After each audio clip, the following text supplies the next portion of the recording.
देखो बच्चों, हमारा पहला जो एकम है पत्र एवं डायरी। वह वीडियो के जरिए मैंने आपको पत्र और पत्र के प्रकार वह सब आप अगले वीडियो में आपको समझाइए। अब यहाँ इस वीडियो में मैं आपको अभ्यास के जो प्रश्न जवाब है वह समझाने जा रही हूँ। पहला जो प्रश्न है, निर्देशित विषय के बारे में पत्र लिखिए। आपने की हुई अपनी यात्रा यानी कि प्रवास का वर्णन करते हुए अपने मित्र को पत्र लिखिए। तो बच्चों, इसका एक नमूने के तौर पर यहाँ मैं आपको एक पत्र समझाने जा रही हूँ कि यह जो पत्र है वह साकरिया संगीता ने लिखा हुआ है। ढांढणी वाया कस्तूरबा धाम, दिनांक 30 नवंबर 2020, पिन कोड 360020। प्रिय मित्र नेहल, सप्रेम नमस्कार। तुम्हारा पत्र 2 दिन पहले मिला, लेकिन मैं राजकोट पर्यटन में गई थी। राजकोट में कई देखने लायक जगह है, जैसे कि प्रद्युमन पार्क, डोल house, race course, Mahatma Gandhi museum, mall आदि। मैं महात्मा गांधी म्यूजियम देखने गई थी। इस म्यूजियम में महात्मा गांधी के जीवन के बारे में दिखाया गया है। एक प्रदर्शन है। यह क्या है? तो ऐसा एक प्रदर्शन है। यह प्रदर्शन कई खंडों में विभाजित किया गया है। हमारी शाला में से 1 से 8 तक के विद्यार्थी गए थे। हम बारी बारी से एक के बाद एक कक्ष देखते गए। कई कक्ष में गांधी जी की जीवनी को शॉर्ट फिल्म के रूप में प्रदर्शित किया गया है। एक जगह ऐसी थी जहां गांधी जी के सामने कोई एक विद्यार्थी बैठता और गांधी जी से 3 प्रश्न पूछते, जिनके उत्तर में मैंने अच्छी तरह दिए। बाद में दोपहर के भोजन में हमने वहाँ दाल पकवान खाए और उसके बाद हम वहाँ से प्रद्युमन पार्क देखने गए। प्रद्युमन पार्क में टिकट लेकर हम अंदर गए, जहाँ हमने अलग अलग पिंजरे में अलग अलग प्राणियों को देखा। उसके बाद वहाँ हमने हिचके और लसरपट्टी में बहुत मज़ा किया। शाम तक हमने बहुत मज़े किए। गांधी म्यूजियम से मैंने तेरे लिए गांधी जी का एक किचन खरीदा है, जो तुम्हें पत्र के साथ भेज रही हूँ। बाकी सब कुशल मंगल है। तुम्हारे माता पिता को मेरा प्रणाम कहना। तुम्हारी मित्र संगीता, तुम्हारी सखी संगीता। तो इस तरह से पत्र हम लिख सकते हैं प्रवास पर्यटन का वर्णन करते हुए। दूसरा जो है, बीमारी के अवकाश के लिए कक्षा शिक्षक को पत्र लिखिए, जो आगे हमने पढ़ा था कि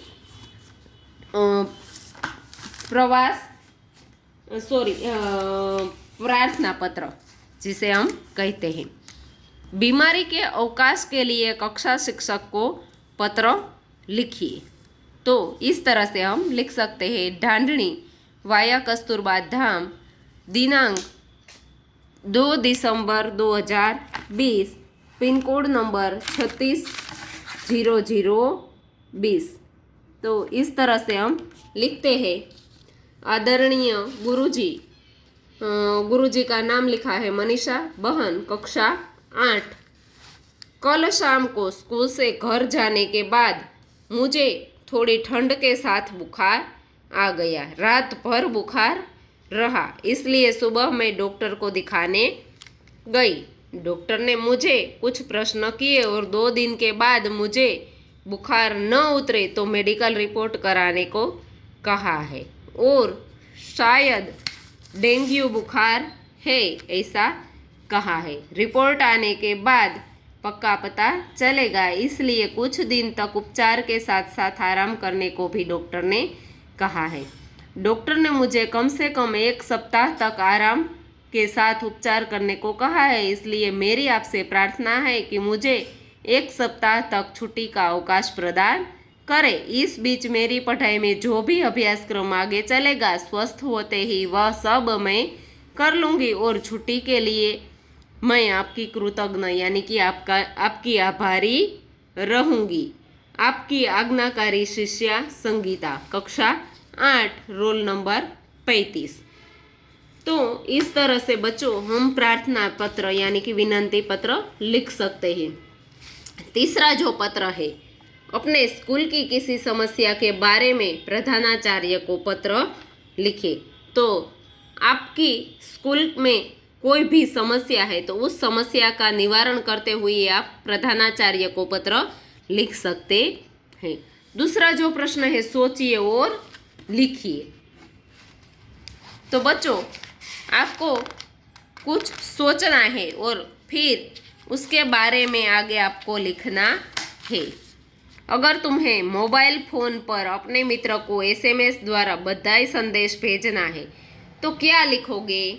तो यहाँ एक उदाहरण के तौर पर है, प्रिय मित्र नेहल, सत्रांत परीक्षा में प्रथम नंबर आने के लिए बहुत बधाई। ऐसे ही प्रगति करते रहो, ऐसी शुभेच्छा। इसके लिए तुम जो पार्टी दे रही हो उसमें मिलेंगे। अभिनंदन, तुम्हारी सखी संगीता। तो इस तरह से बधाई पत्र लिख सकते हैं। दूसरा जो है एसएमएस लिखना, इसलिए शॉर्ट में लिखा गया है। तुमने इस बार छुट्टियों में क्या क्या किया है यह अपने मित्र को कंप्यूटर पर ईमेल द्वारा बताना हो तो क्या लिखोगे? तो ढांढणी वाया कस्तूरबा धाम, पिन कोड नंबर, इस तरह से एड्रेस, प्रिय सखी प्रिया, इस बार मैंने अपनी छुट्टियां अपने घर ही बिताने का निर्णय किया था, इसलिए मुझे इस समस्या का योग्य रूप से उपयोग करना था। मैं हर रोज सुबह घर पे ही व्यायाम करती थी और व्यायाम के साथ योग प्राणायाम का भी अभ्यास करती थी। फिर कुछ देर अपने मित्रों के साथ खेलती थी। दोपहर भोजन के बाद मैं साथ खेलती थी, साथ टीवी भी देखती थी और उसके साथ मस्ती भी करती थी। शाम को 5 बजे मैं और मेरी सखियाँ फिर वापस खेलने जाती थी। हम सब 6 बजे अपने अपने घर चले आते थे। मैं घर जाकर मेरी माँ को खाना बनाने में भी मदद करती थी। तो इस तरह से आप लिख सकते हैं। और तीसरा जो प्रश्न है, नीचे दिए गए प्रशासकीय शब्दों के आधार पर वाक्य बनाइए। तो बच्चों यह प्रशासकीय जो शब्द है उसके वाक्य बनाने हैं। अधीक्षक, हमारी शाला में अधीक्षक आए थे। प्रभारी, सुरेश भाई ने शिक्षण विभाग के प्रभारी का पद संभाला। तीसरा है आयकर, हमें आयकर नियमित रूप से भरना चाहिए। और चौथा है प्रशासन, हवामान खाते की सूचना मिलने पर प्रशासन ने कोई सक्रियता न दिखाई। तो इस तरह से आप लिख सकते हैं डायरी लेखन के रूप में। चौथा जो प्रश्न है, डायरी के रूप में लिखिए। किसी एक पूरे दिन के अपने अनुभव का विवरण लिखना है।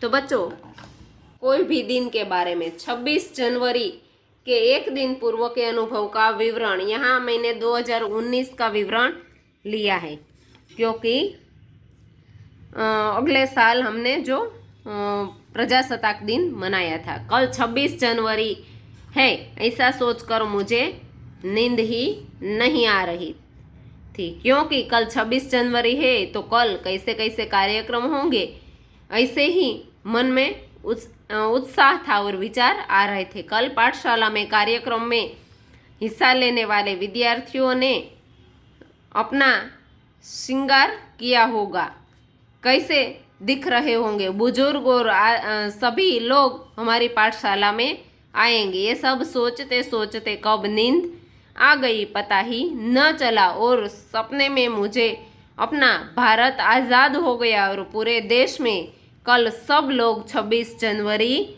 मनाएंगे, ऐसा सपना आया। तो इस तरह से आप अपना डायरी लेखन कर सकते हैं। दूसरा जो है डायरी लेखन, वार्षिकोत्सव में सर्वश्रेष्ठ वक्ता का पुरस्कार मिलने का आपका अनुभव लिखना है। आपको वार्षिकोत्सव में सर्वश्रेष्ठ वक्ता का एक दिन पहले का अनुभव।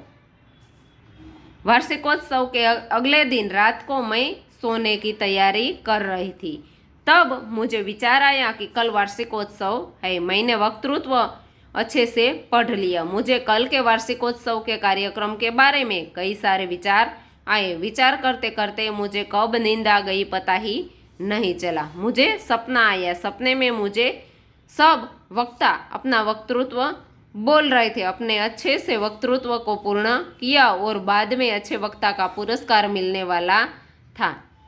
सब लोग चर्चा करने लगे कि कैसे सर्वश्रेष्ठ वक्ता का पुरस्कार मिलेगा और एक संचालक ने सर्वश्रेष्ठ वक्ता का नाम बोला। वह नाम मेरा था। उन्होंने मेरा नाम बोला और मुझे सर्वश्रेष्ठ वक्ता का पुरस्कार मिला। मुझे यह पुरस्कार मिलने से बहुत ही खुशी हुई। तो इस तरह से आप अपना अनुभव लिख सकते हैं, अपने जीवन का कोई सुखद अनुभव। तो बच्चों यहाँ आप कुछ भी लिख सकते हैं।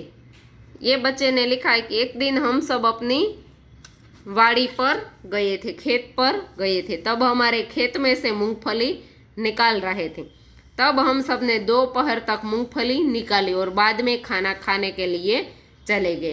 पहले सब पुरुष आदमी लोग थे, उसने खाना खाया। बाद में हम सब खाना खाने बैठ गए। खाना खाते समय किसी